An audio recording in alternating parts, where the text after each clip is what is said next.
prepare anything. Just speak from your heart. We're about to enter unexplored space. I know you're all just as excited as I am, so let's give this everything we got, and may the Force be with you. How was that? Perfect. You had 2 seasons to kind of really figure out, what was the tonal lane that you guys wanted to be with your storytelling. What were the overall takeaways about what, really interested you and what you wanted to be doing in terms of tone with season 3? Like a lot of shows historically, season 3 is when you really kind of figure out who you are.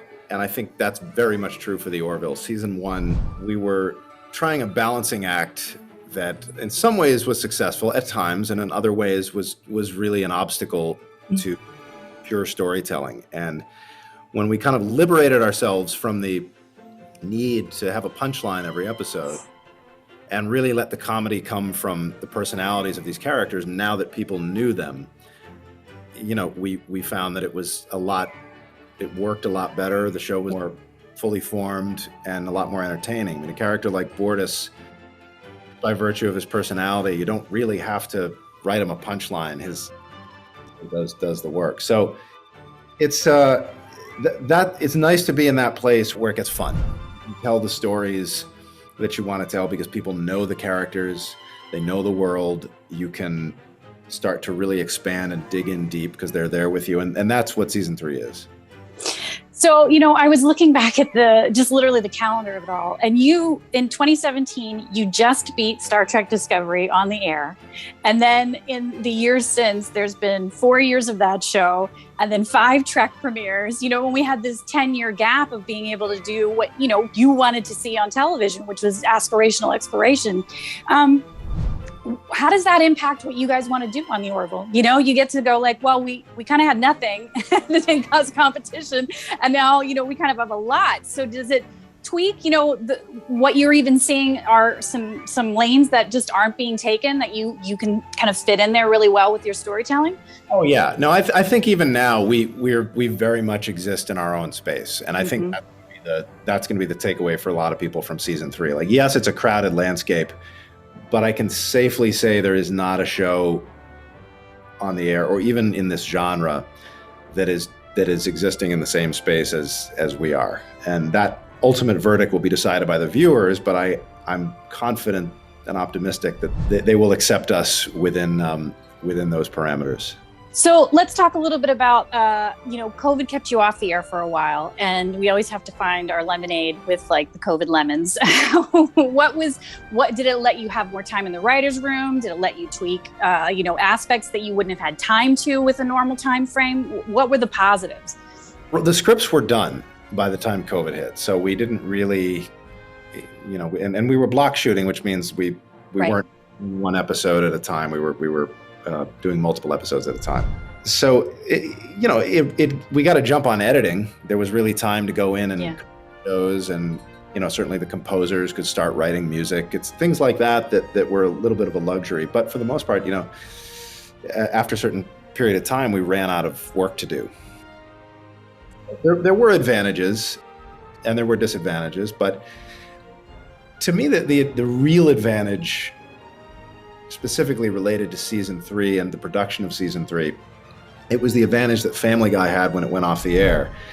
It had time to kind of ferment and to sit out there and let people discover it. I think initially, when we premiered on Fox, there was a really aggressive push by the network to bill us as a like this wacky sci-fi show. That's really not what we are. We're something very different. So once the dust kind of cleared there and the show was just out there on Hulu, ready for consumption, I guess when they exhausted all other programming options, eventually they got to us. And it built and broadened our audience. So going in now, I am a sci-fi fan.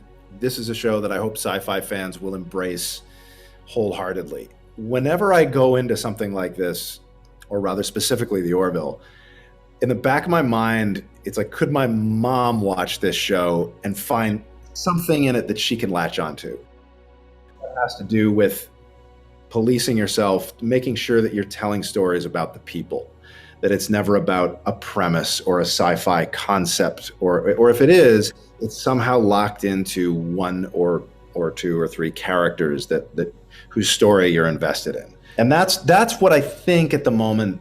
I don't know, 'cause it's fine. I'm not up to date with a lot of sci-fi out there right now, but I think we're sort of existing in our own little space in a lot of ways, as far as that's concerned too. We're aggressively people-centric.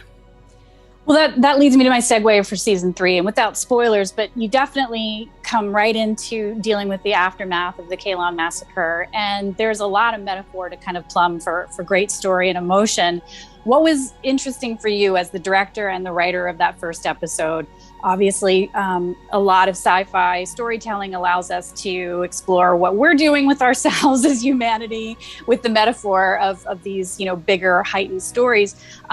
Talk to me a little bit about that first episode, and just, what was interesting for you to explore and get to really kind of work through it as the director and writer. Well, in some ways, that story is very specific to the events of the series, in that, Isaac has done a terrible thing, but the question is, how do you coexist with somebody who has, I don't know. It's like, let's say you're married to a guy who was there on January 6th. How do you live with that guy? But he's still human. He's not some monster from another planet. He's still a person, but he's done a terrible thing. So it's how do you find a way to coexist with people who are so different from you? And that's an overarching theme of the season as a whole. Fascinating to write to. Our instinct, particularly nowadays, is to reduce everything to black and white, good and evil. And in reality, nothing is like that. Nothing in life is simple. Everything has texture and nuance. And I think I'm directly quoting a line from the Orville at this point. But nothing is as simple as we think it is, and everything has layers like an onion. So that's digging into the complexities of that and the vagaries of how to wrestle with the ethics of good and evil, and when there isn't pure good and there isn't pure evil. That's a big part of the conundrums that the characters face on this show throughout this season. Show the galaxy that humans are different, that we value life even when our enemies don't. Captain, you are being deceived.